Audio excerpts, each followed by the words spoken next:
Hey guys, Miss Warren here. Today we're going to be doing our monochromatic landscape painting practice worksheet. So here, before I even get started painting, I need to have a tablecloth under me so I don't get paint on the table. I need to have paper towels. We need a lot of paper towels for this because we wipe out our brush in addition to rinsing it. And then we will have in class this year an egg crate. Now, since we're doing monochromatic, you just get white, black, and one color at each table. I'm using blue today. And then I need a cup of water and a paintbrush. Now I'm going to dip my paintbrush in water first because it will kind of make the paint flow a little more easily. Now I'm going to start with my lightest color on here, which is white. And I'm going to load my brush, just the hair part. I don't want it up here on the middle part, that's the ferrule. And I'm going to paint in the white part very carefully. A little bit too much water in my brush, and I'm going to kind of wipe that off a little bit. Nice coat of white. Now I'm going to look at my picture and see what parts have, since white is number one, what parts in the picture also have a number one, and that's the clouds. Now I'm going to start with white, and I'm going to paint them mostly white.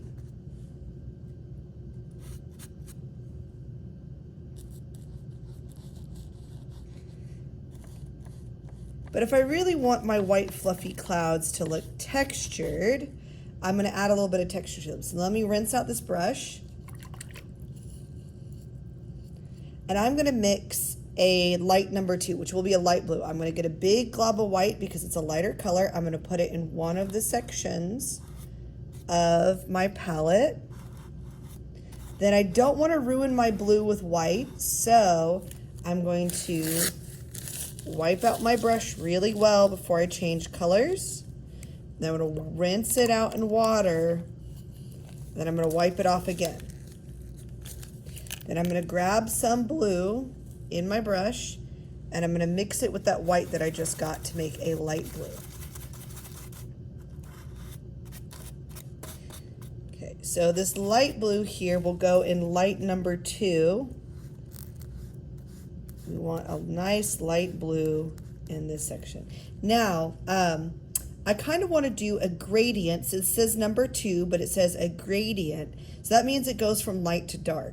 So on the horizon, I think I want the lightest shade here. So next to the hill and the mountains and all this, I'm going to go very carefully, smooth it out, try to stay mostly in the line of the mountains.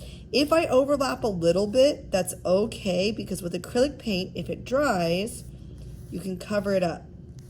So I'm going to go right up next to the clouds and the mountains here.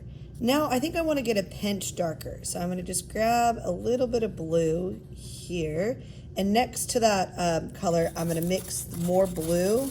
So it's subtly darker. It's not a whole lot darker, it's just a little bit darker. And then I'm going to start painting the top part of the sky a little bit darker than the bottom of the sky. And while it's still wet, I'm going to kind of blend it into that first shade of blue. So it's slowly getting darker as I go up. And then we'll grab a little more blue, mix it in the next one so it's a little bit darker. This is how you make a gradient. A gradient is slowly going from light to dark. Now earlier I said I wanted a little bit of texture on the cloud. Now that I have these couple shades of blue, I'm going to rinse out my brush so I don't mess up my shades too much. Dry it out really good on my paper towel. Then I'm going to grab some of this light blue, and I'm going to put a little bit of texture in the cloud just by making little C shapes so the cloud doesn't look too plain. There we go. So I've got a gradient in the background. I've got clouds with some texture. I'm going to finish out the sky a little bit down here. It looks like it needs a little bit more around those edges. Okay. Now, I also said that this could be either a road or a river depending on the texture you use. So I'm going to use that light blue, the blue number 2 again. It's not white, it's a lighter shade of blue. Because if it's a river, it will be reflecting the light color of the sky. If it was a road, I would probably go darker. So I'm going to make this a river. And notice that I'm going with the direction of the river. I'm scooping around the corner.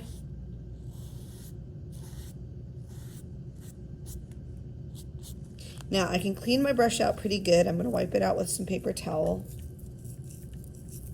I'm going to grab just a tiny bit of white on the end of my brush. That's a little bit too much actually. I'm going to wipe it off. I want to do something called dry brushing for this texture. You see how it's dry enough to where all the bristles are separated? I'm going to put a little bit of, use that dry brush to put the splashes of water into the blue. And I kind of want it to mix, I want to do this while it's still wet, so it mixes a little bit but not too much. Now we are using regular printer paper for our practice, so we don't want to scrub it too much because it will start to peel up. Okay, now I'm going to get to make a number 3 blue, which is this mountain here. So I'm going to make a slightly darker blue. I'm going to take that color that I already had, I'm going to grab a little more blue, I'm going to mix it in. So I want it clearly darker than the sky blue, but I want it lighter than regular blue. I'm going to go ahead and paint that in here.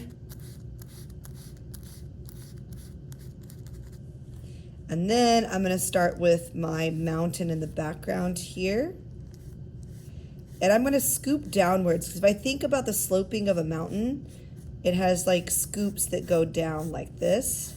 I'm going to kind of paint around this crack that I got. I'm going to go all the way to the edge. And yet again, it's okay if it overlaps the next section a little bit, because with acrylic, just like I'm painting over where I kind of overlapped with the sky color, you can paint over with it here.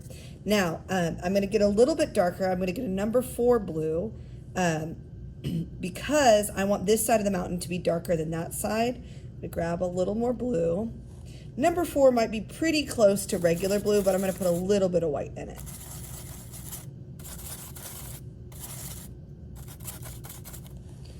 I just want it clearly darker than the last one. And then I'm going to kind of scoop down on this side, kind of shading.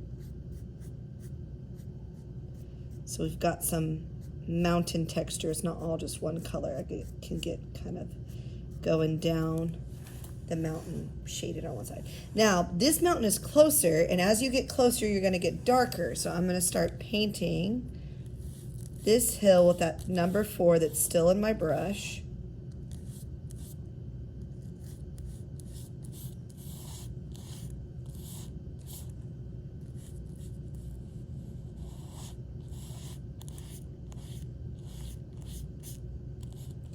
I'm going to go all the way down, and it's okay if I overlap where the bushes are just a little bit, because I'm going to end up painting over a lot of that. Now, while my brush is loaded with the number 4, I'm going to paint that in. It needs to be clearly darker within the last one. Okay, now we've got a number 5. I think a number 5 would be about regular blue. So I'm going to wash out my brush really well so there's no white left in it at all.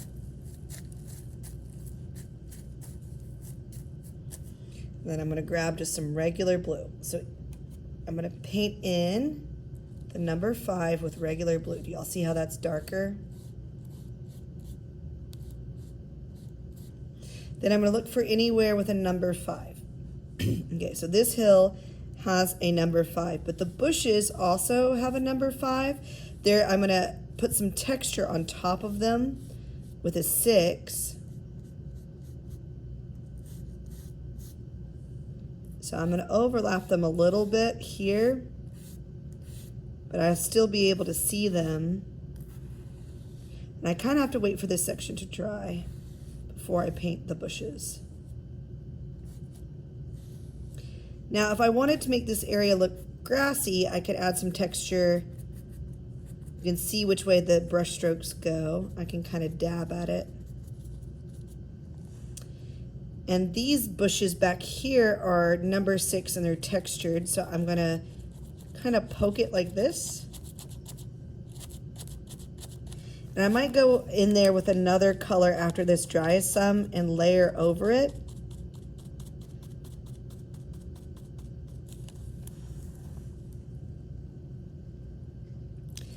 we get this field here, will be in number 5 as well.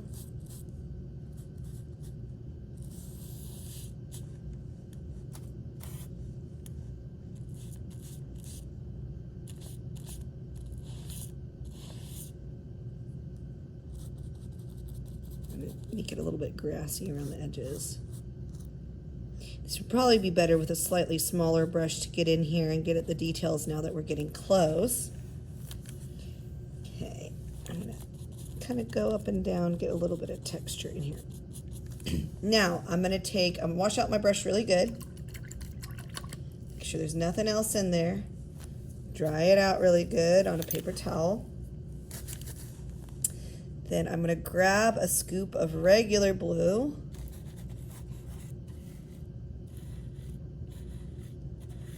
Then I'm going to wash out my brush really good again. Dry it out on the paper towel. Then I'm going to grab a little bit of black. I don't want too much because I still want it to look blue. I just want it to look really dark blue. Ooh, that got really dark really fast. Okay. So now these trees here, start giving it some tree texture.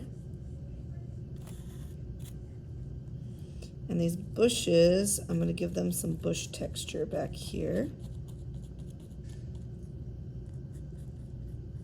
Now if these trees had snow on them, we could get lighter. Maybe do some highlighting. And then there's the tree trunk. This bush is darker too and textured, so I'm going to dab it.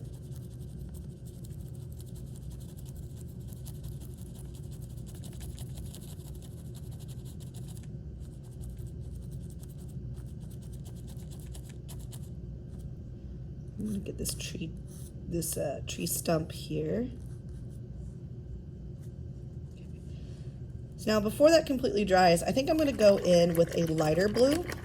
Wash out my brush pretty good. Then I'm going to load it up with a light blue. To get the texture, for texture to show up, you need contrast. You need different shades of blue so you can really see it.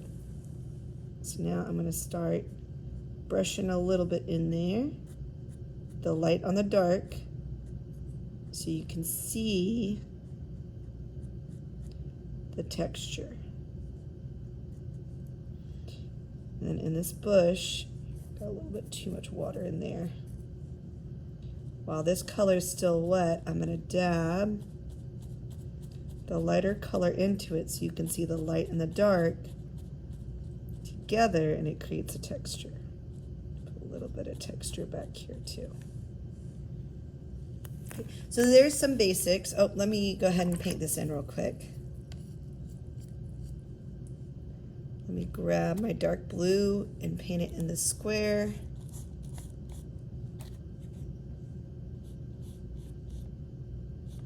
And then I'll rinse out my brush really good and paint black in that last square. You don't use a lot of pure black in these.